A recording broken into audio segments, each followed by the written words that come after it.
திலகரசன் பரந்தூரில் தொடங்கி அதுக்கு முடிய இந்த அறிவிப்புகள் வரை பார்க்கின்ற பொழுது அதில் என்ன பின்னாடி ஒரு அரசியல் இருக்குங்கிறாங்க. குறிப்பாக பரந்தூருக்கு பின்னாடி ஒரு அறிவிப்புகளுக்கு பின்னாடி வேற ஒரு காரணம் இருக்குன்னு சொல்கிறாங்க.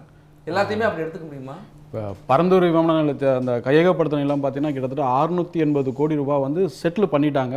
கிட்டத்தட்ட 1075 சேல் டீடை வந்து கிரியேட் பண்ணிட்டாங்க, யார்கிட்டருந்து பணத்தை கொடுத்து வாங்கினவர்கிட்டருந்து. இப்போ இருக்கிற தாவேக அரசும் இதுக்கு முன்னாடி இருந்த திமுக அரசும் என்ன பண்ணுறாங்க, மாறி மாறி ஒரு இது குற்றச்சாட்டுகளை சொல்கிறாங்க. இவ்வளோ இடத்த கையகப்படுத்திட்டோம், இவ்வளோ இருக்குன்னு அவர் முன்னாடி திமுக அரசு, இப்போ இருக்கவங்க மாறி மாறி ஒரு மக்களுக்கு வந்து ஒரு குழப்பத்தை உண்டு பண்ணுற மாதிரியே அரசாவே ரெண்டுமே இருக்குது. மக்கள் வந்து ஒரு மாற்றத்தை வேணும் அப்படின்ற நினச்சி தான் தாவேக வந்து ஆதரவு தெரிவிச்சாங்க. இப்போ பார்த்தீங்கன்னா அந்த மாதிரி ஒரு நிலைப்பாடு இல்லாமல் குற்றஞ்சாட்டுற ஒரு அரசாவே போயிட்டு இருக்குது. இப்போ இந்த டீலிமிட்டேஷன் கூட போன ஒரு ஷார்ட்டாக முடிச்சிடறேன்.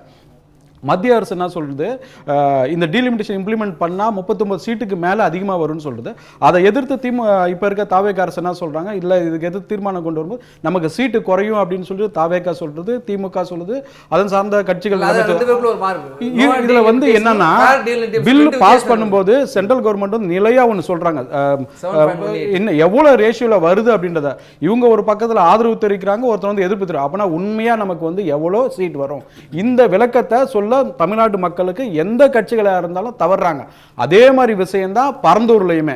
என்ன விஷயம் நடக்குது அப்படின்னா, முன்னாடியே கையகப்படுத்திட்டோம்னா இன்னைக்கு இருக்க கவர்மெண்ட் தான் ரெக்கார்டு இருக்கு, எவ்வளவு நிலத்தை நீங்க கரெக்டாக கையகப்படுத்தி இருக்கிறீங்க அப்படின்றத விவரத்தை கிளியரா சொல்லிங்கன்னா மக்களுக்கு ஒரு நிலையான நிலைப்பாடு தெரியும். இது நீங்க பண்றது கரெக்ட், வேறுபட்ட அரசு, நமக்கு வந்து காசு வாங்காம நம்ம ஓட்டு போட்ட ஒரு அரசு வந்து நிலையா மக்களுக்காக செயல்படுது அப்படின்றத நம்புவாங்க. அந்த மாதிரி இல்லாம நீங்க வந்து ரெகுலர் பொலிட்டிஷியனாவே இருக்கிறீங்க.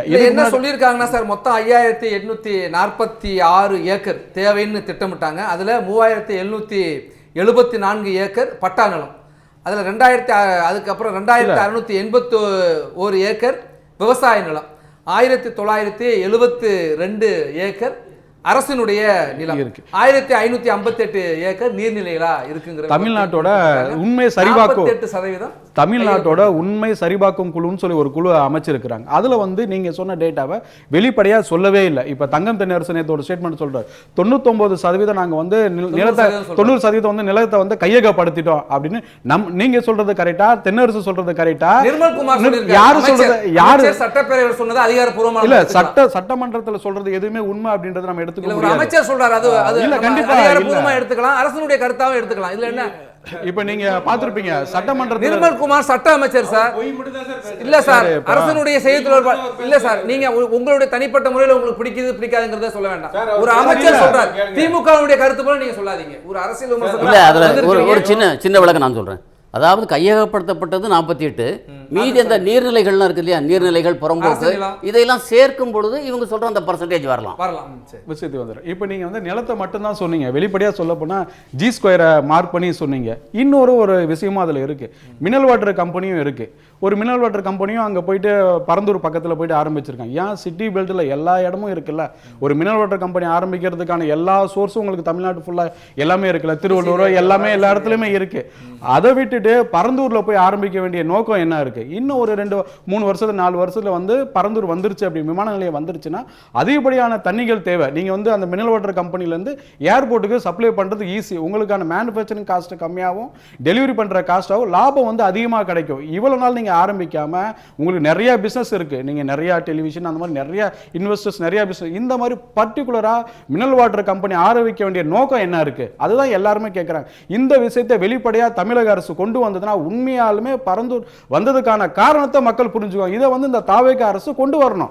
அந்த மாதிரி மட்டும் கூட இருக்கு, இது எல்லாமே டார்கெட் பண்ணி வந்ததுக்கு காரணமும் அதுதான் கூட. இந்த மாதிரி இல்லாம இன்னொரு விஷயம், நம்ம சட்டமன்றத்தை பத்தி எல்லாருமே பேசுறாங்க. இப்ப இருக்க சட்டமன்ற உறுப்பினர்கள் எல்லாருமே தனியா ஒரு யூடியூப் சேனலே ஆரம்பிச்சு கொடுத்துட்டா நல்லா இருக்கும். இந்த கவர்மெண்ட் என்ன பண்றாங்கன்னா, அங்க போயிட்டு நாங்க இதை பண்ணணும், எங்க தாத்தா இதை பண்ணாரு, சித்தப்பா இதை பண்ணாரு, பெரியப்பா பண்ணாரு, அம்மா இதை பண்ணாங்க, இவங்க எல்லாம் இதை பண்ணாங்க அப்படின்னு சொல்றதுக்கே அவங்க காலம் போயிருது. இவர் ஒன்னு சொல்றாரு, உசிலம்பட்டி காணா போயிருக்கணும் 2 மாசத்துல அப்படின்னு, அவர் இல்ல நாங்க கண்டுபிடிப்போம், கேரளால இதை கொண்டு போயிட்டீங்க அப்படின்னு அதை மாத்தி சொல்றதுக்கே சரியா.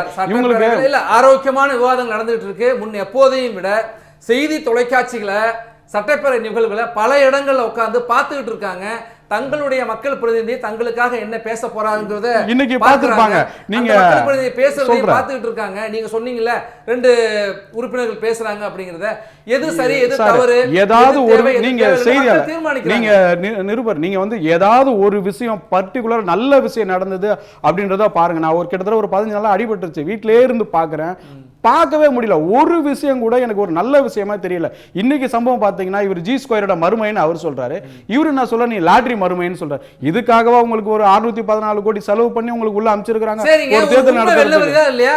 என்ன உண்மை மக்கள் தெரிஞ்சுக்கலாம். சார், இது வந்து சவுண்டியா சார் ஒன்னு சொன்னாங்க சார், சட்டமன்ற உறுப்பினர் தேர்வா இருந்தது பன்னூர், அப்புறம் ஏன் அது வந்து பரந்தூருக்கு போனதுன்னு ஒரு கேள்வியை முன் வச்சாங்கல்ல. அப்ப அந்த கேள்விக்கு பின்னால் மக்களுடைய சிந்தனைக்கு பார்வைக்கு விடணும்ல. அந்த சட்டப்பேரவை இன்னைக்கு வெளிப்படுத்திருக்கு. சட்டமன்ற உறுப்பினர் வந்து ஒரு 3 லட்சம் பேர் ஓட்டு போட்டு அனுப்புறாங்க அப்படின்னா எந்த விஷயத்துக்காக அனுப்புறாங்கன்னா, என்னோட குறைய பேசுற அந்த 3 லட்சம் பேரும் போயிட்டு சட்டமன்றத்துல பேச முடியாது. எனக்கான பிரதிநிதி தான் எம்எல்ஏ, அவரு போயிட்டு எனக்கான விஷயத்தை தான் நீ பேசணுமே தவிர நீ யாரோட மறுமைன்னு கேட்கறதுக்காக நான் கிடையாது. அவங்கவுங்க மறுமையை பார்க்கறது அவங்கவுங்க. நீ போயிட்டு பேச வேண்டிய விஷயம், எனக்கு போர் இல்ல, தண்ணி இல்ல, ரோடு இல்ல, இந்த விஷயம் எல்லாம் வரணும் சார். எந்த எம்எல்ஏ சொன்னாரு? விவகாரத்திலிருந்து நிறைய சார், நீங்க பள்ளி கல்லூரிகளுக்கு விடுதிகள் அமைப்பதிலிருந்து தொடர்ந்து சட்டப்பேரவை ஒரு சில விஷயம் 2-3 விஷயம் நம்ம நீங்க சொல்றது ராஜ்மோகன் சொல்றீங்க, ஒரு சில விஷயத்துல பேசுறாங்க. ஒரு எம்எல்ஏக்கு 5 வருஷத்துல ஒரு கிட்டத்தட்ட பாத்தீங்கன்னா 5 ஹவருக்கு மேல கிடைக்கும். 5 ஹவரே பெரிய விஷயம். ஒரு கூட்டத்தோட நடந்ததுன்னா 20 நிமிஷம் கிடைக்கிறது பெரிய விஷயம். அது மக்கள் பார்த்துட்டே இருக்காங்க. நம்ம ரொம்ப விவாதிக்கணும், அதுக்கான நேரத்தை நம்ம சட்டப்பேரவைக்குள்ள நம்ம ரொம்ப நுழையல. எதுக்காக இதை சொல்ல வரேன்னா, இது வந்து ஒரு மாற்றத்துக்கான மாற்றம் வேணும் அப்படின்றதுக்காக தான் இதை செலக்ட் பண்ணாங்க. இன்னமும் நீங்க வந்து பழைய அரசியல்வாதி மாதிரி திருப்பி ட்ரெண்ட மாத்தாம அதே மாதிரி போறனால மக்கள் வெறுப்படைகிறாங்க. மக்கள்கிட்ட வந்து இருக்கிறத வெளிப்படையா என்ன நடக்குது அப்படின்றத சொல்லணும். சரி திலகரசர், சட்டப்பேரவையில் சொன்னீங்க, அதை கடந்து வரப்ப திட்டங்களுக்கு பின்னால் ஒரு திட்டம் இருக்குன்னு சொல்றாங்க. இல்ல, நாங்கள் தேர்தல் காலத்தில் வாக்குறுதியை கொடுத்தோம். பரந்தூர் விமான நிலையத்தை பொறுத்த வரைக்கும் அந்த விமான நிலைய திட்டத்தை ரத்து செய்வோம்னு சொல்லி மக்களை சந்தித்தோம். அதை சொல்லி தான் வாக்கு கேட்டோம். இந்த திட்டங்கள் எல்லாம் சொல்லி தான் நாங்கள் வாக்கு சேகரித்தோம். சொன்னதை செஞ்சுட்டு இருக்கோம். அதுக்கு தான் வாக்களித்தாங்க, அது செஞ்சுட்டு இருக்கோம். இதில் எப்படி நீங்கள் வந்து இதில் ஒரு திட்டமிடல் இல்லை, முறையாக இல்லை அப்படின்னு சொல்கிறீங்க?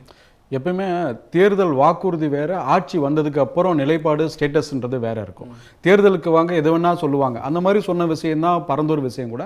ஆட்சிக்கு வந்ததுக்கு அப்புறம் அதோட உண்மையை தன்மை நமக்கு தெரியும். போராட்ட காலத்துக்கு இவர் போனாரு, போனதே வந்து ஒரு வார்த்தை சொல்லிட்டோம்.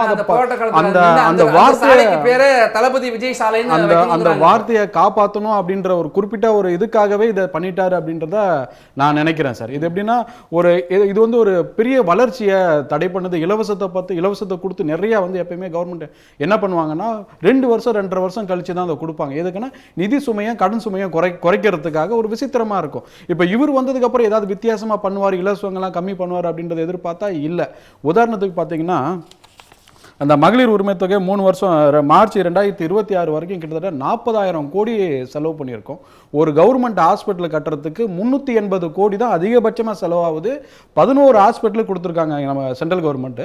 இது வந்து பார்த்தீங்கன்னா 60% வந்து சென்ட்ரல் கவர்மெண்ட் ஃபண்டு, 40% தான் ஸ்டேட் கவர்மெண்ட்டோட ஃபண்டு. ஒரு 380 கோடியில் ஒரு டிஸ்ட்ரிக்ட் கவர்மெண்ட் ஹாஸ்பிட்டல் கட்ட முடியுது. திருவள்ளூரில் நம்ம கண் பார்வையில் இருக்குது. அதில் வந்து எவ்வளோ நோயாளிகள் போயிட்டு பயன்பெறாங்க. இதே மாதிரி இந்த 4000 கோடிக்கு எவ்வளோ ஹாஸ்பிட்டல் கட்டலாம்? குறைஞ்சபட்சம் ஒரு சின்ன பயனாளருக்கு மட்டும்தான் இந்த 4000 கோடிக்குள்ளே இருக்கிறாங்க. நீங்கள் இதே வந்து பெரிய ஹாஸ்பிட்டல் கட்டினீங்கன்னா எல்லாருமே அனுபவம். ஒரு சமூகம் சார்ந்த ஒரு வளர்ச்சி தேவையா, ஒரு குறிப்பிட்ட சார்ந்த வளர்ச்சி தேவையா அப்படின்றத சிந்திச்சு நீங்கள் இலவசத்தை கொடுங்கன்னு சொல்ல ஒரு திறம்பட இருக்கணும். இன்னைக்கு சென்னை கார்பரேஷன் சென்னை லிமிட்டில் பார்த்தீங்கன்னா 7300 பேர் ஸ்கூலுக்கு போகலை. இன்னைக்கு தான் அந்த நடவடிக்கிறாங்க. இதே நடவடிக்கை நீங்க தமிழ்நாடு ஃபுல்லா எடுக்க வேண்டியதானே? இன்னைக்கு 7300 பேர் போகலாம். தமிழ்நாடு ஃபுல்லா எத்தனை லட்சம் பேர் வந்து பள்ளி குழந்தைகள் வந்து ஸ்கூல் போகாம இருக்கு. இன்னொன்று வந்து பார்த்தீங்கன்னா, சத்துணவு திட்டத்துக்கு வந்து வெறும் பார்த்தீங்கன்னா 484 கோடி தான் செலவு பண்ணியிருக்காங்க மார்ச் 2026 வரைக்கும். எதுக்கு இலவசங்கள் செலவு பண்ணணும்? லேப்டாப் கொடுத்துருக்காங்க 22,000, 10 லட்சம் லேப்டாப் தான் 2000 கோடி தான் செலவாயிருக்கு. எந்த திட்டங்கள் யாருக்கு போய் சென்றடையணும்? மாணவர்கள் போய் சென்றடையணும். என்ன எஜுகேஷன் லோன் கொடுக்குறீங்களா? அவங்க பிசினஸ் டெவலப் பண்ணீங்களா? யாருக்கு இலவசம், எந்த அடிப்படையில், எந்த ரேஷியோல போகணும்? அந்த ஸ்டார்ட் அப் ஸ்கீம்ஸ்லாம் இருக்கு. உனக்கு திறமையும் தகுதியும் இருக்கா, உன்னை யாருமே தடுக்க கூடாதுன்னு சென்ட்ரல் கவர்மெண்ட் வந்து லிமிட்டே இல்லாம ஒரு ஸ்கீம்ஸ் வச்சிருக்காங்க. அந்த மாதிரி ஒரு டெவலப்மெண்ட் நிறைய இருக்காங்க. ஊப்பர் அந்த மாதிரி நிறைய, ஓலா, அந்த நோ புரோக்கர் அந்த மாதிரி நிறைய, இவங்க எல்லாருமே அந்த ஸ்கீம்ஸ் அடிப்படையில் வந்தவங்க தான். பெரிய கார்பரேட் எல்லாமே இவங்களை டேக் ஓவர் பண்ணிக்கிறாங்க. அந்த மாதிரி வளர்ச்சிக்கான இலவசங்களோடு சேர்ந்து உங்களோட திட்டங்கள் இருந்ததுன்னா வரவேற்கத்தக்கது. அந்த மாதிரி இல்லாம கவர் பண்ற மாதிரி ஒரு அரசியல் பண்ணி உங்களுக்கு வந்து ஒரு நல்ல சான்ஸ் இருக்கு. ஒரு பெரிய அரசியல் மாற்றத்தை இலவசத்தை தடுக்கிறதுக்கான வாய்ப்பு தமிழ்நாட்டில் விஜய் அவர்களால் இருந்தது. இவர் பண்றதை பார்த்தா அது சுத்தமா இருக்காது போல இருக்கு. இதுக்கு முன்னாடி இருந்ததை விட இவர் அதிகமா பண்ணிட்டு இருக்காரு. சொன்ன மாதிரி 3 வருஷத்துக்கு மேலே தான் மக்கள் கவர் பண்ணுறதுக்கு நிறைய விஷயங்கள் இலவசங்கள் அறிவிப்புகள்லாம் வரும். இவர் இப்போவே இவ்வளோ பண்ணிட்டாருன்னா 2 வருஷம் 3 வருஷத்துக்கு அப்புறம் என்ன பண்ணுவார்? இருக்கிற கடன் அளவு அப்படியே ட்ரிபிள் ஆயிரும் போல இருக்கு. நேரம் குறைஞ்சிட்டு இருக்கு. நிறைவு கருத்து சுருக்கமாக திலகரசன். இப்போ மகளிருக்கான மேம்படுத்த தான் நாங்கள் வந்து இவ்வளோ இலவசத்தை கொடுக்குறோம் அப்படின்னு சொல்கிறாங்க.